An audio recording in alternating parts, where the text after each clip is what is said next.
and welcome once again to Souk Sport. It's been a while. I know you've missed us. We've missed you too. This is the Friday edition of your program where we talk sport and look more at the business, the money in sport, and ask ourselves some major questions. Who is selling? Who is buying? Which team is making the money? Who is losing? Where is football heading to? What's happening with tennis, Formula One? Which one are we playing here in Africa? Who is Africa? Okay, let's slow down. My name is Strooks, John Rogers Strooks, and it's my privilege to introduce you again to the young boy. Very, very eligible. Please join me as I welcome to Souk Sports for today.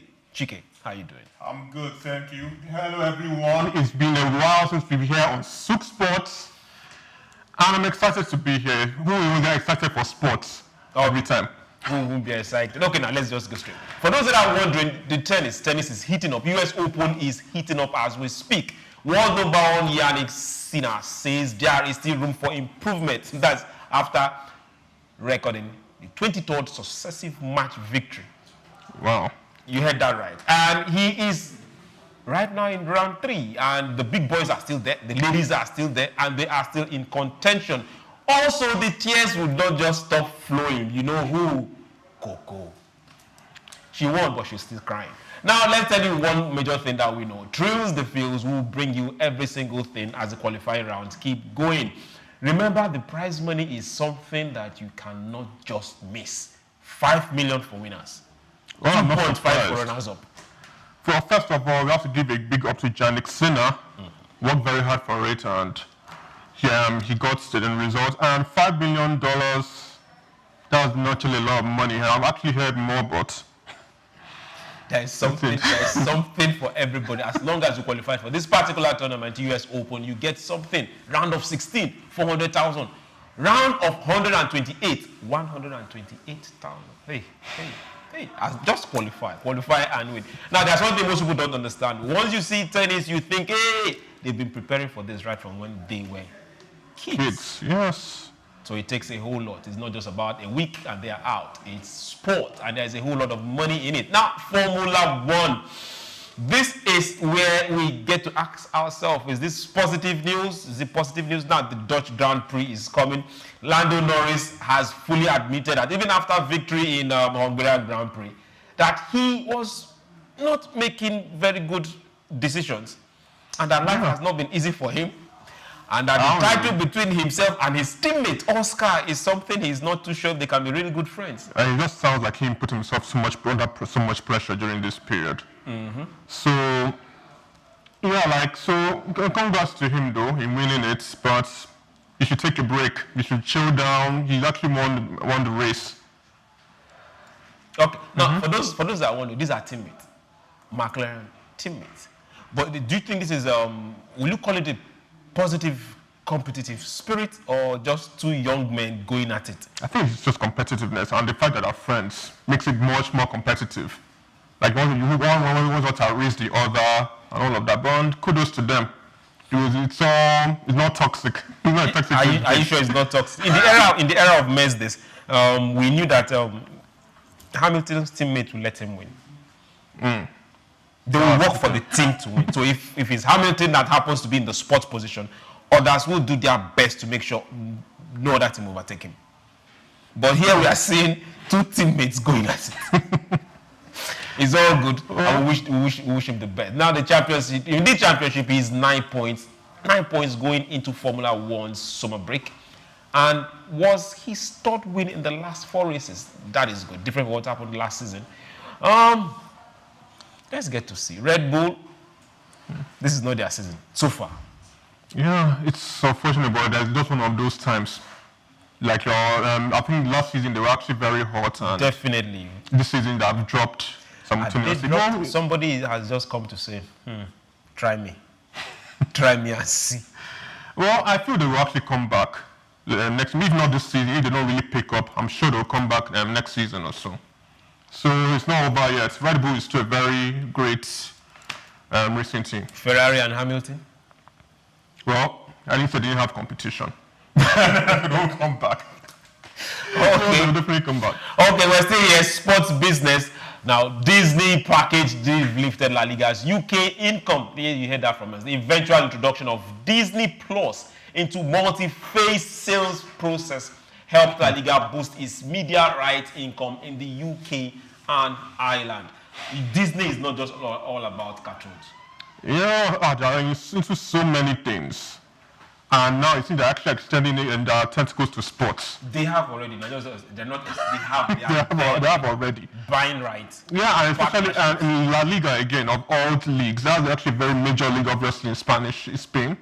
One of the big five. And if you're actually reaching there, it won't take time before they actually start looking at maybe England. Yeah, or Germany or the their rest. ability to also bring it to their subscribers in the UK, Ireland, and Europe generally. Yes. That's a plus. It just is a big business move for them, and I'm sure they're not done yet in the footballing world. Okay, now when you say they are not done, let's now ask ourselves, which other platform in Africa can at least stream locally? Well, unfortunately, I don't really know on one. Well, now I can say about Africa. You know, this is that time when you have that cross on top of your head with question mark. Yeah, honestly, I'm at a blank to see how Africa can actually benefit from this. But we have lots of talent. It's well known. It's just how to utilize it and to actually attract bigger places like Disney to actually come and invest in our We need things. Disney to invest. If Disney is Not coming Disney, this way, something else, someone else. Just invest, get yourself out there and let people invest in this country because we have lots of talent, like I've already said, and we have a lot to offer the world. we have a lot to offer. Now, for those businesses that are out there, sports streaming is big business, and we have the numbers. It's a game of numbers. Okay, let's get to see what's happening with sports bet. Then you get to hear the amount of people that are visiting each of these sites and streaming sites to get results. What if this happened to be Nigerian streaming site? Let that get into our head. Now, NFL, they are making a big free-to-air UK play for Channel 5. Oh, wow. National Football League has secured a landmark 3-year free-to-air broadcast deal in the UK with commercial broadcaster Channel 5. Now, I see this more like they are bidding for something.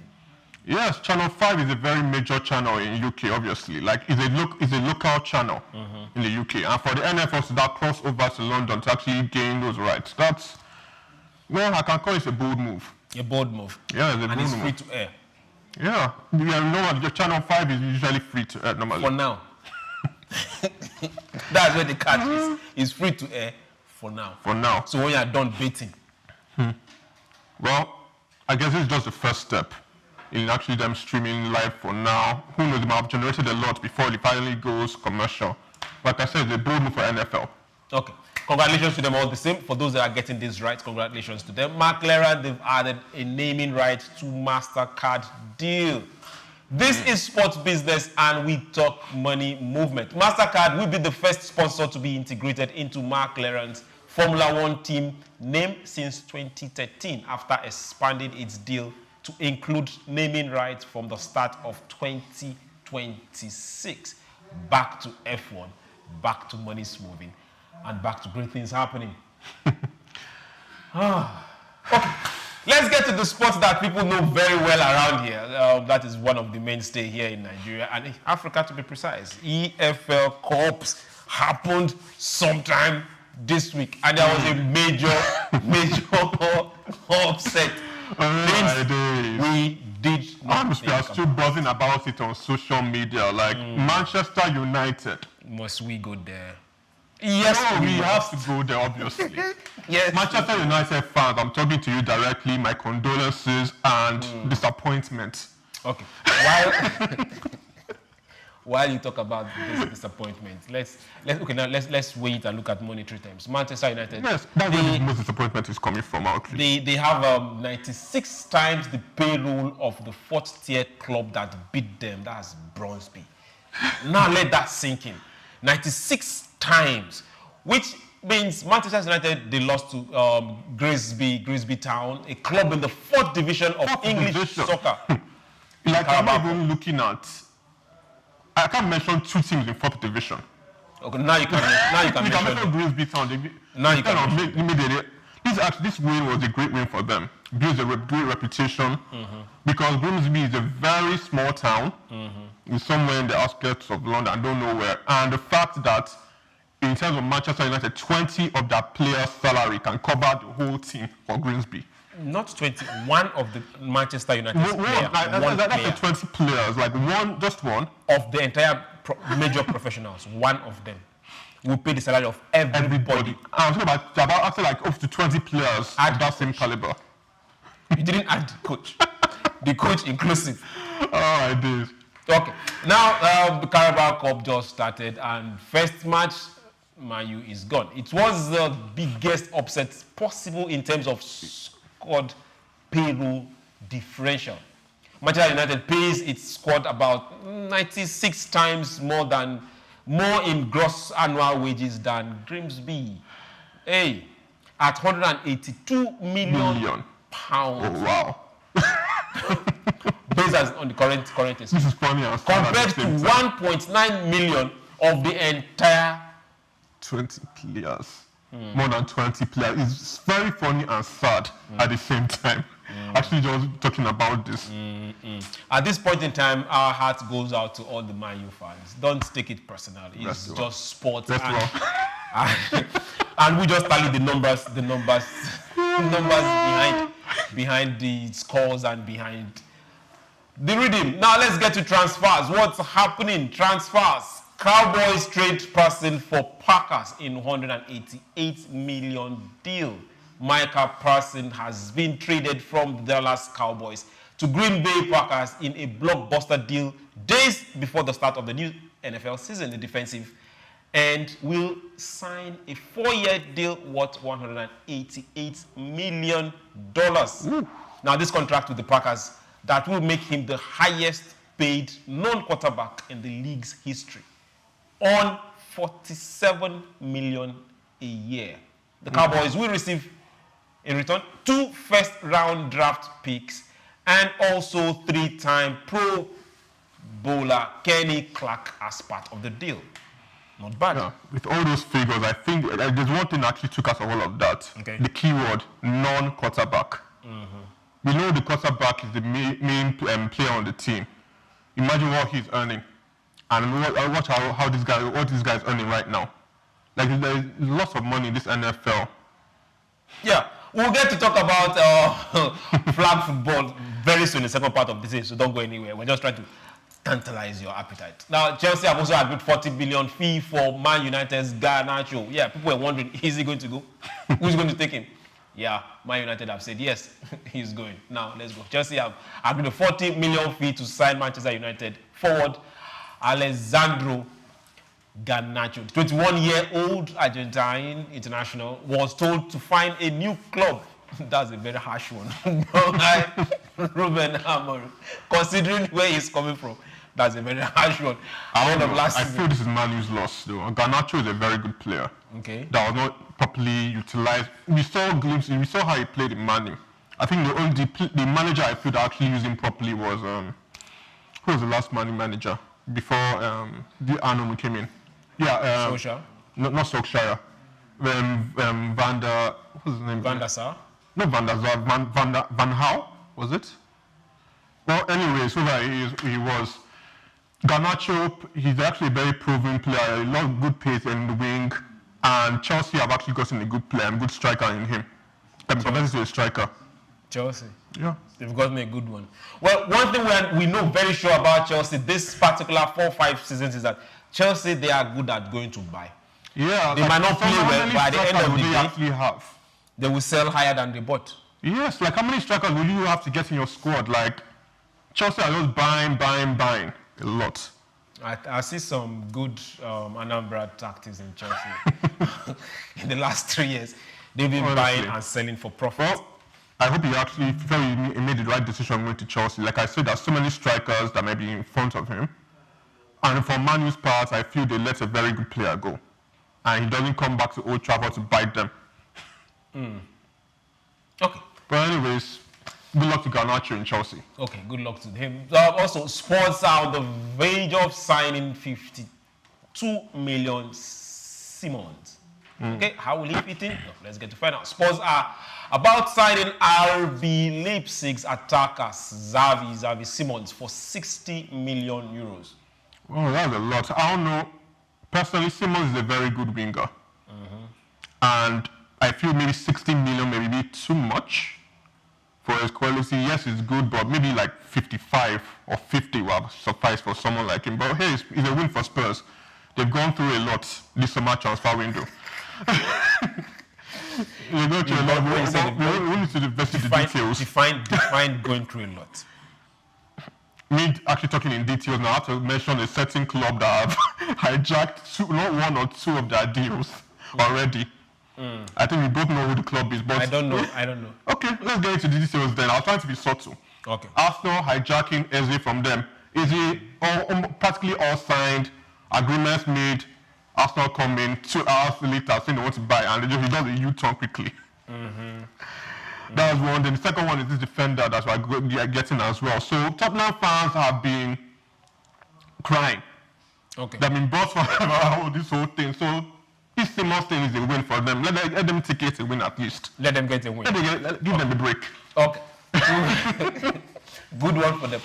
Also, still on transfers, midfielder Nunes has sealed a deal from Norwich to Ipswich. Ipswich Town have completed the signing of midfielder Marcelino Nunes from East Anglia rivals Norwich City. £10 million. Not bad. 10 million pounds. Now, the Chilean international spent 3 years at Carroll Road, making 119 appearance. The last in a 2-1 win at Portsmouth on August 16th, a game in which he had to go off with ankle injury. Not bad. Okay, we still wish him the best. Now, let's go to one of our last major issues, news on transfers. Okay, now this is a transfer that came with a sack. What exactly is happening as Man U is losing? Their past coaches are also getting the boot from places we don't understand. I don't know, this was actually very, very surprising news that I think broke today. Okay, Mourinho, yes, you heard us. You say Mourinho has been... Okay, they've laid him off. Let me know his word. Let me know his Yeah, it will carry as it is. What's sacked? And the interesting part of this story is how they're actually gaining from his being sacked. Yeah, so... Before you get to their profits on another person's misery. Now, Fenerbahce has decided that, okay, let's call this partnership, this friendship quit. After just over a year in charge, the Portuguese departure comes 2 days after the Turkish clubs were eliminated from the Champions League playoff by Benfica. In a statement, Fenerbahce said Mourinho had parted ways with the club before thanking the 62-year-old for his efforts and wishing him well. A club official later confirmed to the BBC and us that he had been sacked. Now, Mourinho has managed around 10 clubs.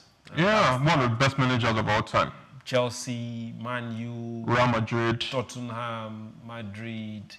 For some, he managed them more than once. Yes, Went I and think came back. Bayern Munich one of them. Chelsea, he went and came back. Yeah, so yeah, many scores, many victories, many trophies. Jose Mourinho is, I believe, one of the best managers in the world right now, especially his rivalries he's had in Premier League, be Arsene Wenger and Ferguson. So it's unfortunate falling from grace and being sacked by Fenerbahce and still piling his reality in sacking and they're gaining money from it. Well, it comes with the tough. And now they have a big name that there's a contract that you can terminate at any point in time. Someone once said that coaches are being hired to be fired. Yeah, he was doing quite well though, but that's He ended last season second. Yes. There was no way they were going to beat Galatasaray. Galatasaray, so I don't know. But if it was after them not getting into the Europa League that he actually got the sack, right? After they lost the Champions League playoff. Yeah, so they're not going to Europe, basically. So that's basically the detriment. Everybody wants to be in Europe. Everybody wants to make that money actually entering Europe, be it the Champions League or the Europa League. So, them firing him now, the coach that they are coming, is he taking them to they have that replacement, whoever it is, but it's quite, actually, Carl has to believe that he's actually better than Jose Mourinho. Okay, let's also get to this part 2 of this. Former Manchester United coach. Another suck. Yes. Now let's get to Beg Dotun to help us out on this one. Former Manchester United manager Ole Gunnar Solskjaer has also been fired by Turkish club Besiktas. Man, what is Turkey today, huh? This and it's the same issue. He did not qualify for the playoff too. Man, these guys, they don't have joy. Turkey, calm down now. Solskjaer is another good manager too. Not as good as Mourinho, but he did some good things at Man Utd. What's your comparison? Not as good as. Well, that was but basically, you already mentioned Mourinho's accomplishments in the world, like all they've won, the trophies he's won and all that. Solskjaer, he did descent in Manchester United, but unfortunately, he didn't really win that much trophies. I think he didn't win the Premier League, Man Utd, did he? How? Yeah, so he didn't do that. And he built a lot of good players on the plus side, and that made probably what got attention for him being a good manager. Okay. If you say that, who are we to argue? We'll go on a very short break. Remember, when we are coming back, you'll get to see a guest. We'll be talking flag football. We'll be talking major issues. Development as it concerns flag football, not just for Nigeria, Africa, and beyond. Don't go anywhere. This is Souk Sport. Chike will be signing out. He'll be leaving us right now to go do stuff on radio. Chico, thank you very much for being part of this. Yeah, it was a pleasure. It was a pleasure being here. I'd love to actually come back Souk Sports. Thank you. No, hey, don't go anywhere. We'll be right back.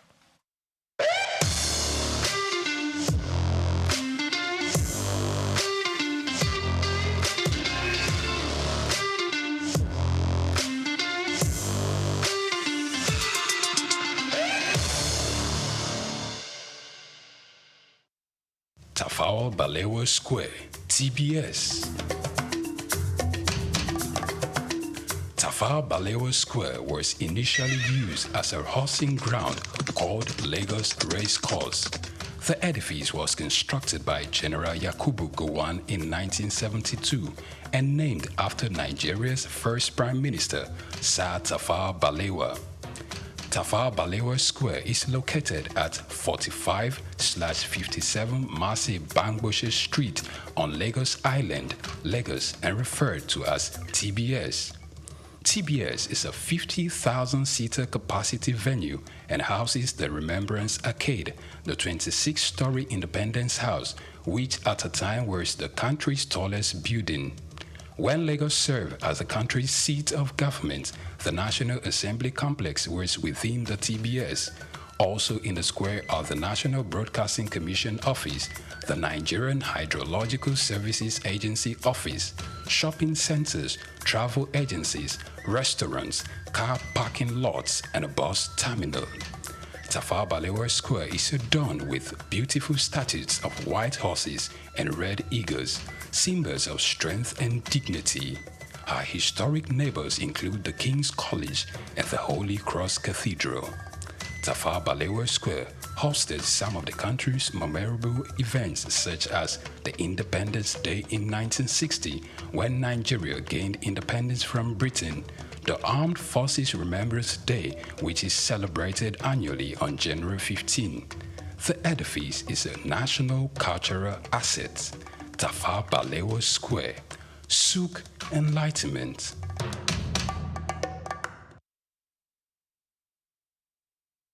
Idumota Market. Eko Idumota, once a residential neighborhood, is home to Idumota Market located on Lagos Island. It is one of the oldest and arguably one of the largest markets in West Africa. Idumota is a historic neighborhood adjacent to the Lagos port that facilitated the slave trade, and later under the British indirect rule, it surrounded to exports that fueled the colonial enterprise. Idumota was also the location of an Armed Forces Remembrance Cenotaph called Soja Idumota, built as a monument to Nigerian soldiers who served with the West African Frontier Force. An Eyo Masquerade statue and a clock tower are also some monuments at Idumota. Idumota market is so popular that large sales are recorded as early as 7 a.m. The market is made up of hundreds of locked-up shops occupying several multi-story buildings, with some measuring about 5 or more floors. In 2010, the Lagos State government demolished some illegal structures in order to improve vehicular and human movement in and around the markets. During weekdays, the neighborhood of Idumota is densely populated by shoppers, traders, and bus passengers. From the Carter Bridge, ascending into Lagos Island, passengers can see the neighborhood before disembarking at their final destination. Idumota market accommodates the substantial inflow of imported goods. The bulk of import from abroad are routed first through Idumota and then on to other markets through Nigeria and other West and Central African countries. The energy of private Idumota traders and wholesalers facilitate this activity, where millions of US dollars worth of wholesale is exchanged daily. Idumota markets, Souk Enlightenment. Known as the father of African literature, Chinua Achebe was born on the 16th of November 1930 in Ogidi, now Anambra State, eastern Nigeria. He was born to Isaiah Okafor Achebe, a teacher and an evangelist, and Janet Anenichi Iluegbunam, a vegetable farmer. Achebe has reshaped the globe.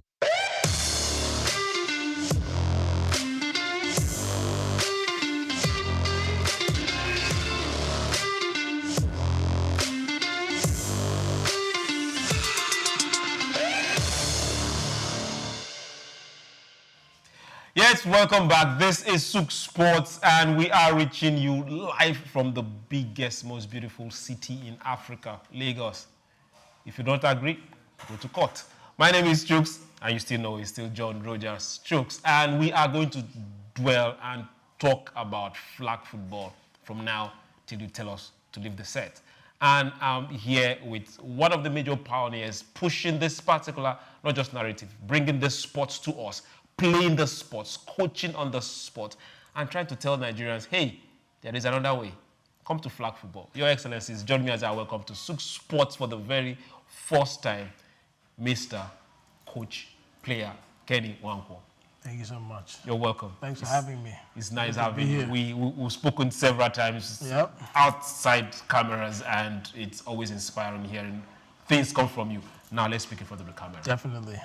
Thank you very much. Now, flag football.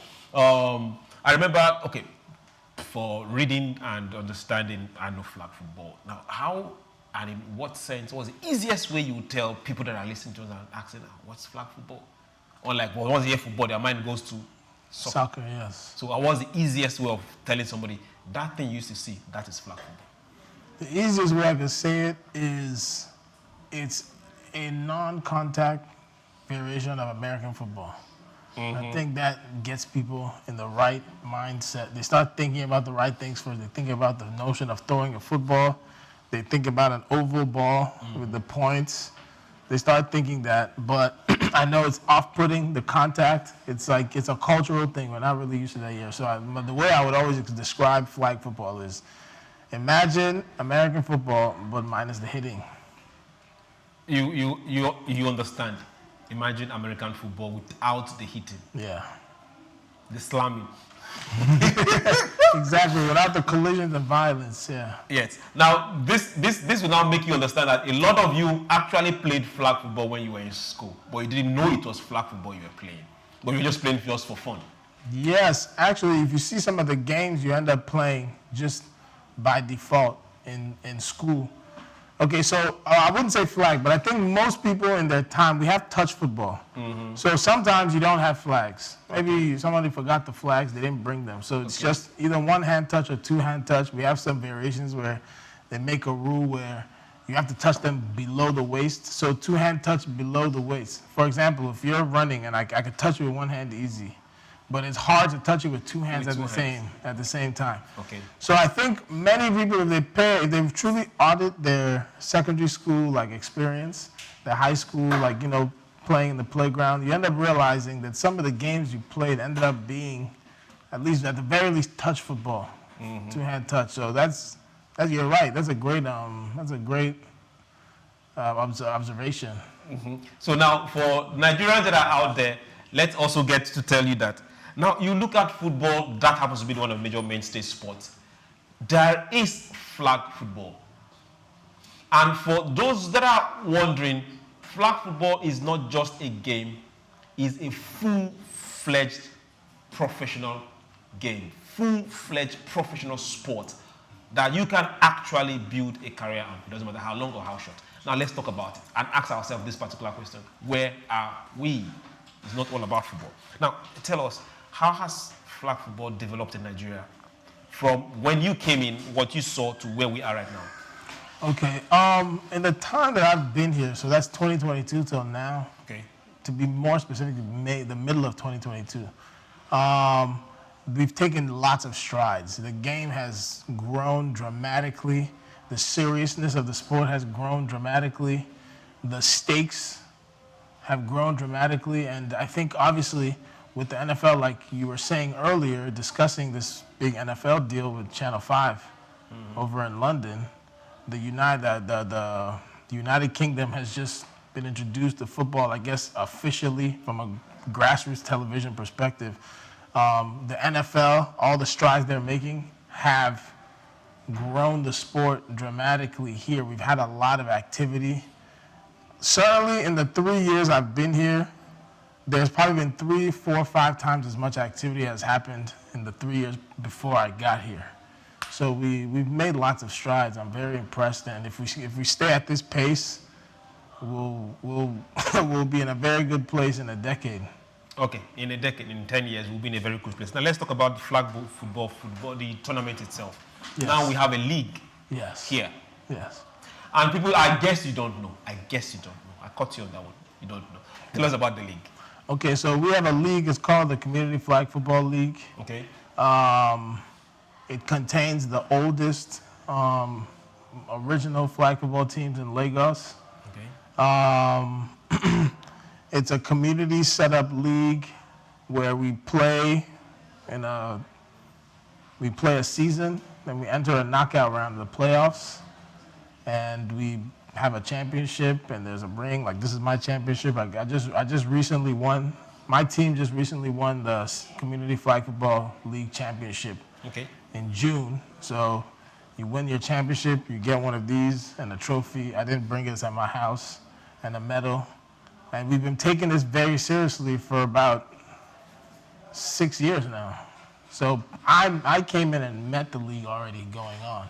Okay. And they were already taking it semi-seriously, pretty seriously, but now it's huge. Players get paid. People can make a living. At least you get a decent salary playing flag football. You get better at a lot of things, and it's a good community.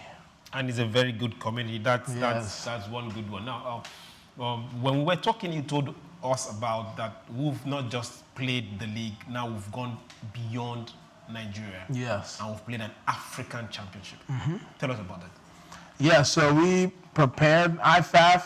So IFAF is essentially the FIFA of American football globally. Okay. It's an Olympic organization recognized by WADA and every relevant. It's on the same level as FIFA, FIBA, everybody else. So IFAF just got invited to the Olympics. So now flag football is going to be an Olympic sport.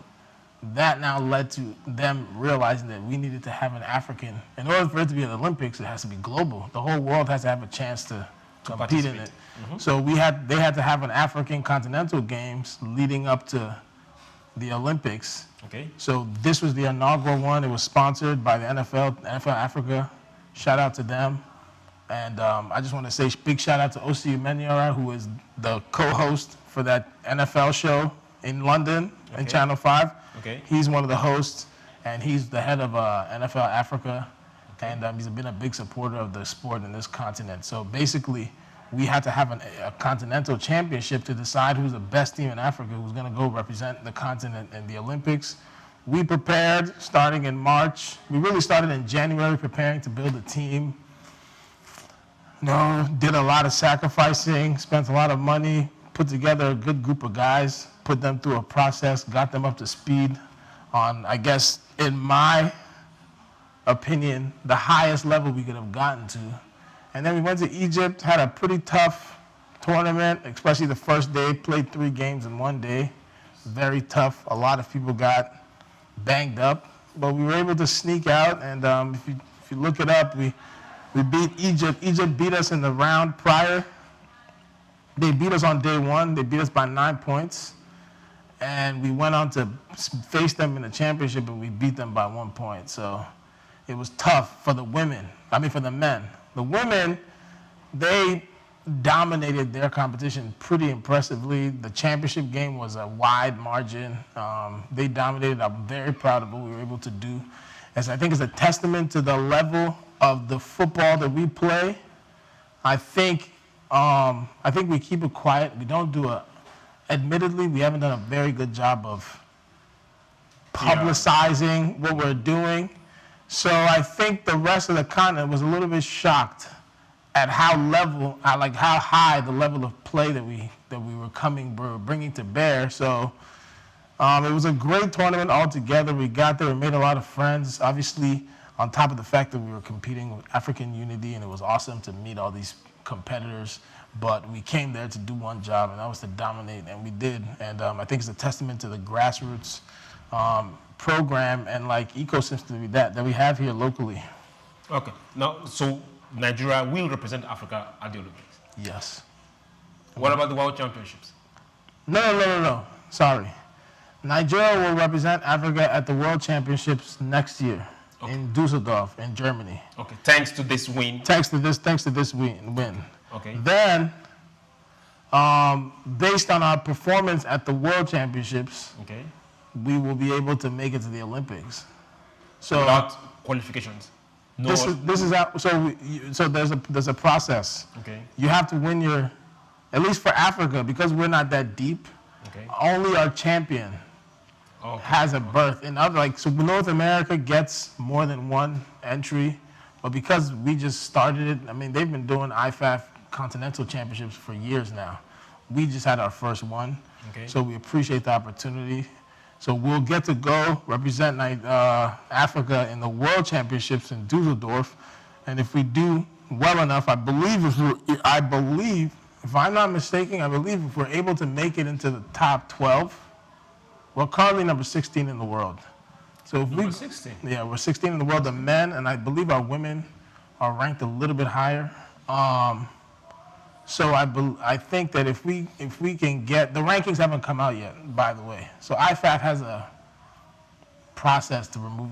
I just know that obviously because I'm the head coach, and so I know some of this information. But right now we're at number 16, number 1 in Africa. So if we can inch up to number 12, number 11, I believe we'll be into the Olympics.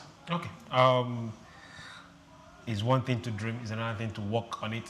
You've dreamed, your team have dreamed, other teams and clubs have dreamed, Absolutely. and you've worked into it.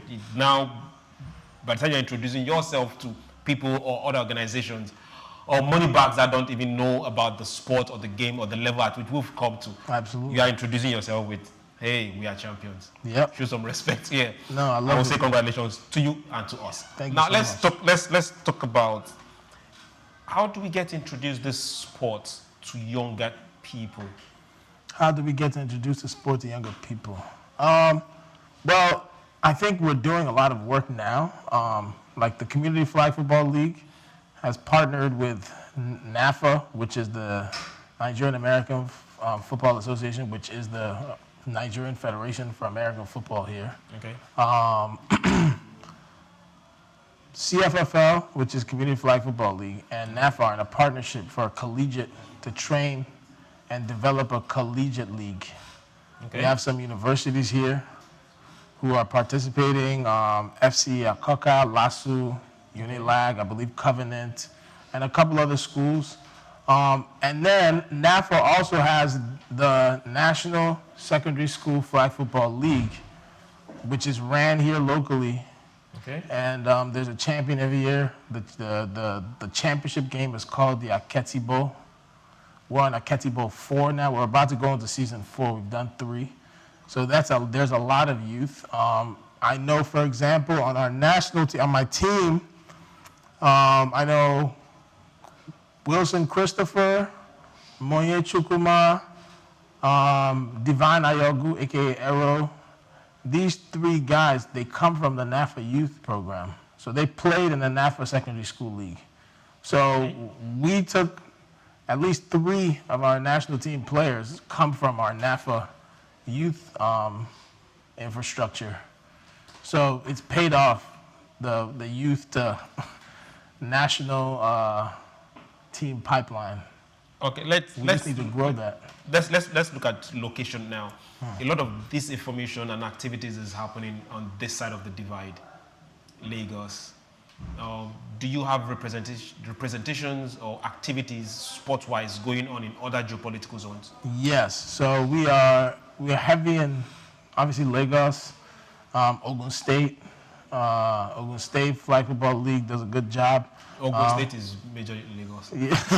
Yeah, but they don't think that. They believe they're Lagos. They believe they're Ogun State, and they're very distinct from Lagos. Okay. I wouldn't say that to somebody from Ogun State, but no, they understand. When it comes to tax, take your tax. But when it comes to proximity, Lagos. My guy, Solomon Oludayisi, he has his league out there, Royalty Reigns. Okay. So they do a good job. Yeah, Okay, yeah. that's cool. So they do a good job over there in Ogun State. Abuja, Okay. my brother Idris Schreib, he runs the Abuja Flag Football League.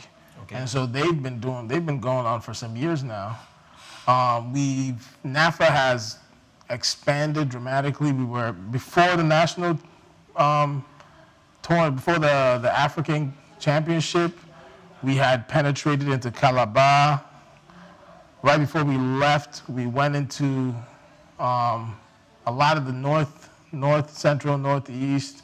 We're heavily in Abuja, heavily in Lagos, obviously. Moving into Abia. We were just in Abia a couple weeks ago. Okay. Ibadan. We have another program called NAFA Gems, which is more focused on developing women. It's a partnership between, like I said, since we're in a business show, the NFL has the NFL team, the Cleveland Browns, is a partner with NAFA. Okay. So every NFL team kind of has a country they're assigned to. I believe South Africa has the Broncos, and I believe the Eagles have Ghana. So different teams kind of take control of certain countries vis-a-vis like NFL activity there. So the Cleveland Browns is our partner. They sponsored our female team. They did a great job for us. They've been very supportive, and NAFA and Cleveland Browns created an entity called Browns Nigeria, which runs a program called NAFA Gems, which is focused on women and proliferating flag football amongst the female athletes in Nigeria. NAFA just had a program over in Ibadan and brought in a number of young ladies into the sport, taught them a lot about the sport. So we've been proselytizing and evangelizing heavily. While we're doing that, we have different people. So NAFA is in charge of the national team, which I'm in charge of. We do one aspect of things. We have a whole nother set of people who've been working hard, pushing the game. Like we were in Egypt and we had people here moving around the country pushing. So we're working really hard, and thanks to our supporters and our partners, we are pushing.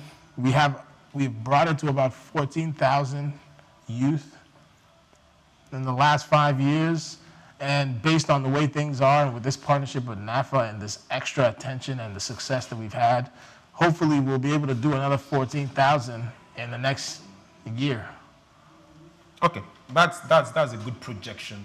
Now, for those still wondering, let's talk a bit of money and infrastructure. Yes. Do you have your infrastructure where you train, or are you looking forward to building one? We have stadiums scattered all over Nigeria. I can't vouch for them. But are you looking forward to building? Yes, we look forward to building a purpose-built. So for one thing, I'll say the Community Flag Football League. We are currently working on our own facility, which will be a purpose-built facility for flag football. During preparation for the Egypt tournament, we worked very closely with the Lagos State Sports Commission. So we had access to Onikon Stadium, Elegbata, and Campos Memorial. And we had so 4 days a week we had practice. We had access to a field every day. So, and because of the fact that flag football isn't infrastructure heavy, you just need a field. Cones to make your boundaries and flags. So we can pretty much, flag football can be played on any kind of field. It doesn't need its own specific type of field. Okay. So that's a blessing, but it would definitely be great to be able to have a purpose-built facility for the sport of football so that we can also grow the tackle aspect of the game as well.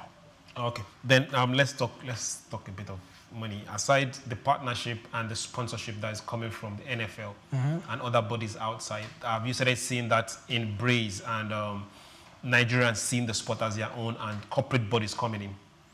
Yes, we've had a couple corporate entities sponsor help out from a national team perspective. Now, locally in our leagues, we've been having sponsors for a while. Okay. I know my personal team, a big sponsor for us for years is the law firm. Some people might know, some people might not know. It's a big law firm called Templars. Okay. So it's one of the biggest law firms in Nigeria and in Africa. They were our sponsors for a very long time. Biggie sponsors heavily. Indomie has been involved in sponsorship in flag football for a long time. Okay. Coach Charis has been a sponsor for a while. We've got a number of pretty big sponsors, to be completely honest. Nigerian breweries are sponsored. Now, the scale of the sponsorship has not been large, but there's interest. Now, our part was, I think this was huge for us going to, like you said earlier, going to Egypt and winning. So it makes the sport more legitimate.